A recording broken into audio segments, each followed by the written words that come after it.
Salam sejahtera, terima kasih karena bersama dengan saya di Nazilin Unity Channel. Ada dakwaan kononnya menuduh Anwar Ibrahim uh, menyekat siasatan SPRM terhadap Adun Sabah yang didakwa rasuah. Rupa-rupanya itu semua adalah fitnah.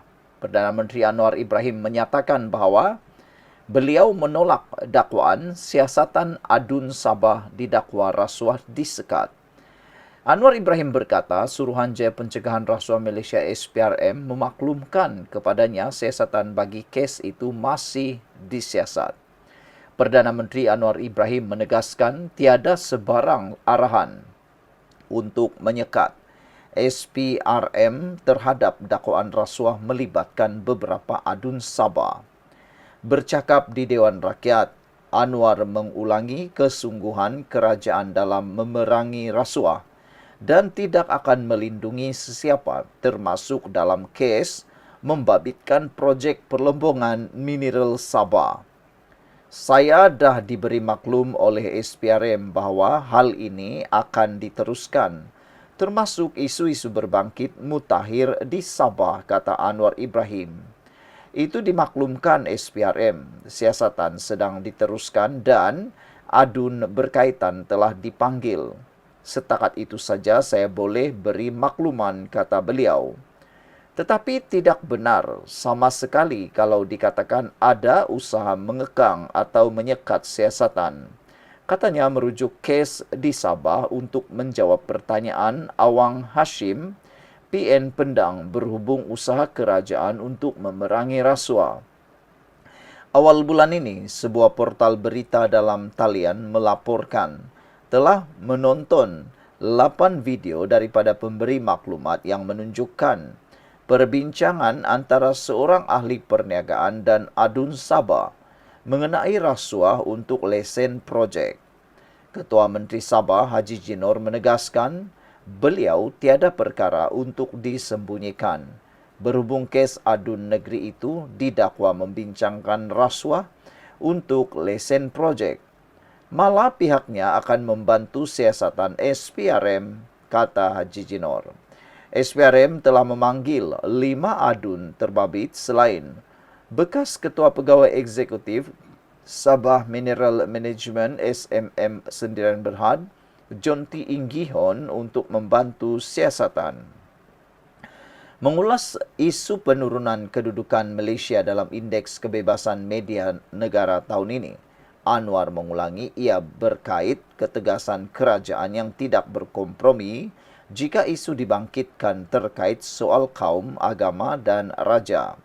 Menurut Anwar, walaupun kerajaan membenarkan rakyat bebas bersuara, namun mereka perlu menghormati kedudukan Raja-Raja Melayu. Mengulas pelaksanaan rang undang-undang RUU pendanaan politik, Anwar berkata perkara itu ketika ini berada dalam pertimbangan Jawatan Kuasa Pilihan Khas JKPK Dewan Rakyat. Soal akta pendanaan politik masih dikaji oleh JKPK. Saya tiada halangan untuk disegerakan. Bahkan dalam Jemaah Menteri, kita setuju dilaksanakan, kata Anwar Ibrahim lagi.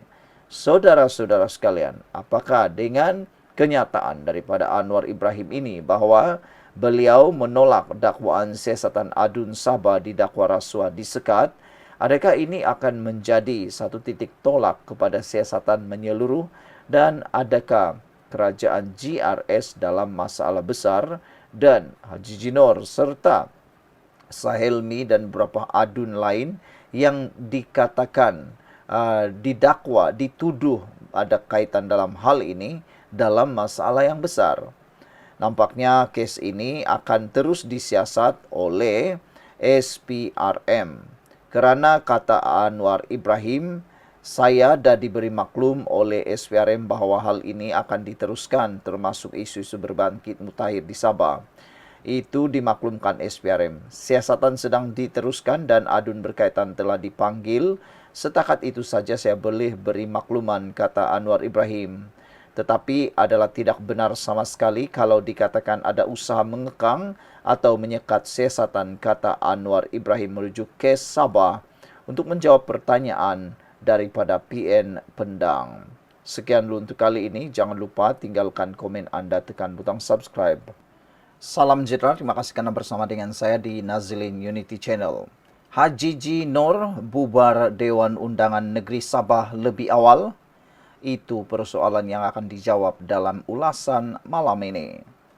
Dakwaan rasuah melibatkan beberapa adun di Sabah nampaknya terus menjadi isu hangat, malah semakin hari semakin menghangat. Selain beberapa adun, nama Ketua Menteri Haji G. Noor turut juga dikaitkan sama dengan perlakuan rasuah itu. Di samping rakaman audio yang didedahkan oleh seorang pemberi maklumat sudah bertebaran di media sosial, SPRM sendiri sudah memulakan langkah melakukan siasatan. Sehingga ini dilaporkan seramai 5 adun sudah diambil keterangan oleh SPRM. Beberapa pemimpin UMNO kemudian tampil mendesak agar siasatan menyeluruh dilakukan oleh SPRM dalam isu berkenaan. Maksud menyeluruh itu tentulah selain adun-adun yang harus disiasat, pemberi maklumat yang sebelum ini memohon perlindungan sebagai saksi serta Haji G sendiri mestilah juga disiasat sama, kata laporan di sabudin.com ini. Jika tidak disiasat, semua mereka itu tidaklah menyeluruh namanya.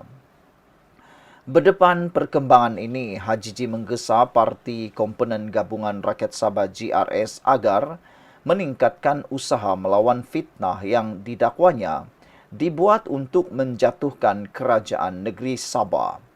Apa yang saya maksudkan ialah taktik kotor pembangkang serta kuncu-kuncu mereka yang bersekongkol ingin menjatuhkan kerajaan GRSPH Plus melalui sebaran fitnah, pelbagai tuduhan dan pembohongan terhadap kerajaan negeri dan kepimpinan parti. Inilah cabaran semasa yang wujud kita perangi habis-habisan, kerana ia boleh meracuni pemikiran rakyat untuk membenci kerajaan dan kepimpinan parti. Lebih-lebih lagi dalam era teknologi serba canggih sekarang, di mana media sosial dan AI telah menguasai kehidupan seharian rakyat. Haji G menegaskan demikian susulan kenyataan bekas CEO Sabah Mineral Management Sdn Berhad SMM, John T. Inggihon yang mendakwa beliau memiliki bukti bahawa Ketua Menteri Sabah itu menyalahgunakan kuasa dan masuk campur dalam proses permohonan lesen penerokaan mineral di negeri itu. Apa yang menarik, yang nyata, mungkin secara kebetulan PRN Sabah bakal diadakan tidak lama lagi dengan tempo akhirnya sebelum Oktober tahun depan. Isu rasuah ini tentunya akan terus menghangatkan suasana politik negeri itu. Pokoknya, politik Sabah tidak akan aman sehingga tarik PRN diadakan. Apalagi Haji G sendiri sedar isu rasuah ini ditafsirkannya hanya bertujuan untuk menggugat kerajaan negeri pimpinannya menjelang PRN akan datang. Dengan itu, Haji G pastinya sekarang ini paling tertekan dengan isu rasuah yang timbul secara tiba-tiba ini. Dalam apa keadaan sekalipun, beliau tiada pilihan lain selain harus mempertahankan kerajaan pimpinannya dalam PRN akan datang. Tetapi jika isu rasuah ini berterusan menjadi percakapan hari demi hari, makin banyak perkara mengejutkan berlaku, mampukah Haji G bertahan lagi? Lalu, sebagai jalan pintas untuk mengekalkan kuasa dan mengekalkan keadaan bertambah buruk atau mengelakkan keadaan bertambah buruk lagi, apakah mungkin Haji G Noor akan membubarkan Dewan Undangan Negeri Sabah lebih awal, iaitu pada pertengahan atau awal bulan Disember ini? Apakah PRN Sabah bakal diadakan sebelum berakhirnya tahun 2024 ini? Atau barangkali seawal Januari 2025? Ditulis dan dibuat oleh sabudinhusin.com 18 November 2024. Saudara-saudara sekalian, apa pula pendapat anda untuk isu kali ini? Adakah Haji G Nur perlu membubarkan parlimen atau adakah Haji G perlu bertahan di dalam kedudukan sekarang? Tinggalkan komen anda.